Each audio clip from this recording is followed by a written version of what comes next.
You are looking at a portfolio today that is the financial equivalent of driving a Ferrari down the PIE at 200 kilometers an hour, but you realize halfway through that you forgot to install the brakes. We are looking at a member who goes by the name Livelifefreely. They are in their 50s. They are in that critical pre-retirement window. And on paper, they are crushing it. They have caught some of the biggest rallies in the Singapore market over the last 2 years. They have baggers, they have momentum, they have an iron stomach for risk. But there is a massive problem. They have zero yield. They have absolutely no steady income flowing into their account. They are in their 50s, approaching the finish line, and they are fully exposed to the wildest cyclical swings the market can throw at them. They are looking for safety, but they bought a portfolio of speed. And today we have to ask a very hard question. Is this genius stock picking, or is this gambling with your retirement right at the moment you can least afford to lose? I'm Iggy, your Singapore-based private investor and market researcher. Since October 2025, we've built a community of over 5,300 investors and produced over 1,300 videos. We are home to a growing inner circle of over 100 paid members across YouTube and Substack. If you are new and wondering which to join, the YouTube membership at 9 Singapore dollars is the best value. It gives you these easy listening podcast videos plus full access to the deep dive data on Substack. Substack alone is $6 for the heavy analytics, but the YouTube bundle covers both. Choose what fits your style. But today, let's dive into the numbers. Let's start by profiling our candidate today. Livelifefreely is in their 50s. Now, in the financial planning world, we often call this the red zone. This is the 5 to 10 years immediately before you stop working. It is the most dangerous time in your entire investing life. Why? Because you have the most money you will ever have, but you have the least amount of time to recover if things go wrong. Despite being in this red zone, our member has stated that their goal is maximum growth. And they are not bluffing. When I look at their holdings, it is a who's who of small to mid-cap industrial and maritime stocks. We see Boosted, we see YZJ Shipbuilding, we see Cheong, we see Nordic Group. There is a distinct contradiction here that we need to unpack. You are in your 50s. You are explicitly stating that your biggest headache is, quote, I don't have any steady dividend counters, unquote. You are stressed because you don't see cash hitting your account every quarter. You want milk, you want that steady, reliable flow of nutrition, but you have gone out and bought a herd of bulls.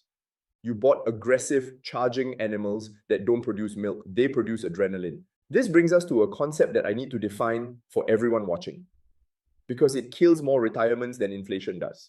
It is called sequence of returns risk. Most people think about the average return. They think, oh, the market returns 7% a year. If I get 7%, I'm fine. But the average is a lie. The average doesn't tell you the order in which those returns happen. If you are 25 years old and the market crashes 30% tomorrow, it actually doesn't matter. In fact, it's good for you. You are still working, you are still saving, and you can buy cheap stocks for the next 5 years while the market recovers. You have time.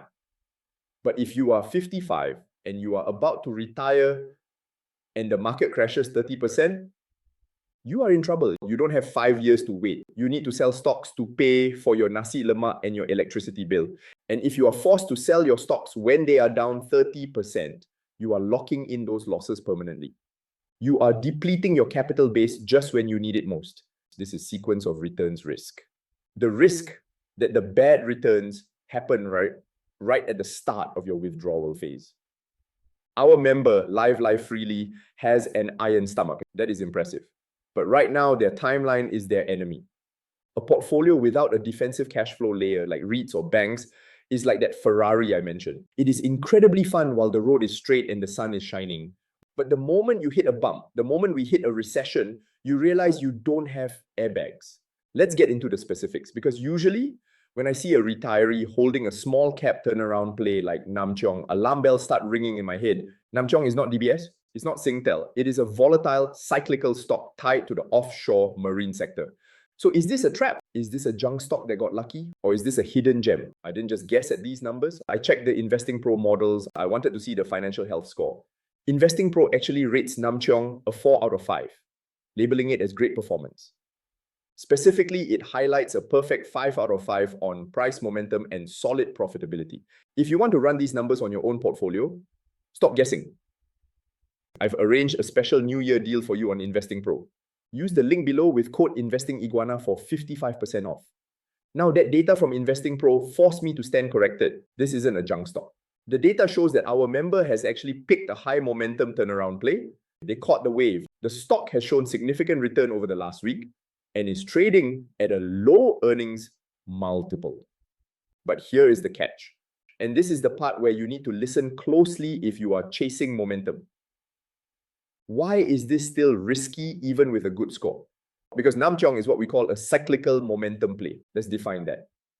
A cyclical stock is a company whose fortune is tied entirely to the macroeconomy. If oil prices are high and the marine industry is booming, Cheong makes money hand over fist. But unlike a bank, which collects interest regardless of the weather, or a REIT which collects rent regardless of the stock price, Cheong relies on that cycle staying hot. The moment that cycle turns, and it always turns, that 5 out of 5 momentum score can flip to a 1 out of 5 in a heartbeat. So for our member, you are not really owning this stock for retirement security. You are renting it. You are renting it for capital gains. You are riding the wave. And that is fine, as long as you know when to get off.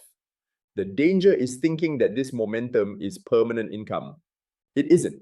Now, let's look at the crown jewel of this portfolio. YZJ Shipbuilding. This is where I have to give credit where credit is due. Our member bought YZJ at roughly 96 cents. That is a legendary entry price. We are talking about a stock that has multiplied several times over. But this creates a new psychological problem. When you are sitting on massive gains, you become paralyzed. You are terrified to sell because you think it might go higher, but you are terrified to hold because you don't want to lose the profit. So do we sell, or is there more juice left in this lemon? I went back to the data. I didn't just guess at these numbers. I checked the Investing Pro models and the algorithmic fair value pegs YZJ at $4.11. With the price hovering around 346, that implies you still have roughly 18% upside. If you want to run these numbers on your own portfolio, stop guessing. I've arranged a special New Year deal for you on Investing Pro. Use the link below with code InvestingIguana for 55% off. So the models are telling us to hold. The data supports holding a bit longer. Let's pause and look at why. It's not just about the price target, it's about the quality of the company. Like Cheong, YZJ boasts a 4 out of 5 health score. But more importantly, it has a cash flow health rating of 4. For those new to financial analysis, cash flow health is critical. It means the company is actually generating real cash from its operations, not just accounting profits. A company can show a profit on paper but have zero cash in the bank. YZJ has cash. This is a financially robust company, not a speculative bet. So you have picked great stocks. You have incredible gains. Why do you have a headache? You listed 3 worries: no steady dividends, the stress of timing the maritime cycle, and the drag from ISDN, another holding that hasn't performed as well. Let's diagnose the headache. First, the dividend drought. You are thirsty for dividends, but you are standing in the middle of a desert. You don't have dividends because you haven't bought dividend assets. It is that simple. You cannot squeeze juice from a rock. Growth stocks, by definition, reinvest their profits. They don't pay them out to you. If you need cash flow to live on, relying on a portfolio of growth stocks means you have to sell shares. You have to sell the cow to buy the milk. And in a bear market, selling shares is the most dangerous thing you can do, because you are selling at a discount. Second, let's talk about the ISDN drag. ISDN is tied to the semiconductor and China automation cycle. It has been lagging. This brings up the concept of opportunity cost. Every dollar you have stuck in a dead stock is a dollar that isn't working for you in a winner. If ISDN is trading below its fair value and you can check the models on that, it might be a hold. But if the fundamentals have deteriorated, if that health score drops below a 3, it is dead weight. You are holding it hoping to get your money back rather than putting your money where it can grow. So what is the verdict? If I had to grade this portfolio, I would give the form, the actual stock selection, an A-. You nailed the YZJ and Cheong rally. You didn't buy garbage. You bought high momentum, undervalued companies with strong health scores. Statistically, you are a great stock picker. But for strategy, your asset allocation, given your age, I have to give you a D. For a 50-year-old to have 0% in steady income, 0% in REITs or banks is reckless. It prevents you from getting a higher grade. You are one recession away from a major headache. You are driving that Ferrari without brakes. So, how do we install the brakes without stopping the car?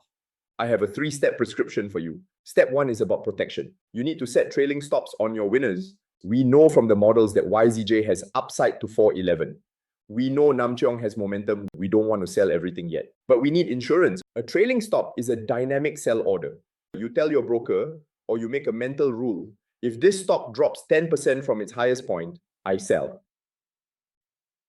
As the stock goes up, your safety net moves up with it. If the stock crashes, you get out automatically with your profits protected.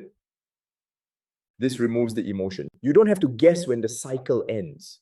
The market will tell you. Step 2 is where we solve your headache. You need to manufacture your dividend. You are worried about selling too early. I get that. But you are also worried about having no income. So here is the compromise. Sell 20% of your YZJ winnings now. Don't look at it as selling it. Look at it as harvesting. You planted the seed, the tree grew, now pick some fruit. Take that specific pile of cash, that 20%, and do not put it back into growth. Take it and buy a boring, stable REIT. Look at something like Fraser Centrepoint or CapitaLand Ascendas. Why?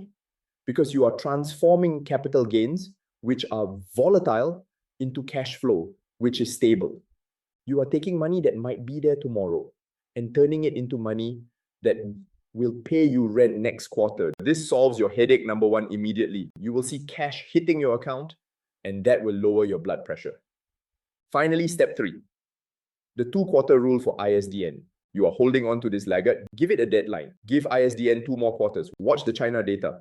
If the numbers don't improve and if the stock is still dead money in 6 months, cut it.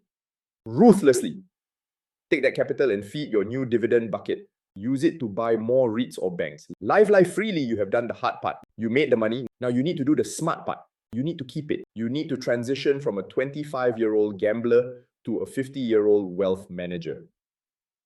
Thanks for watching. If you want to go deeper into the specific REITs I mentioned, check out the Substack. If you want to use the tools I used today, check the link for Investing Pro.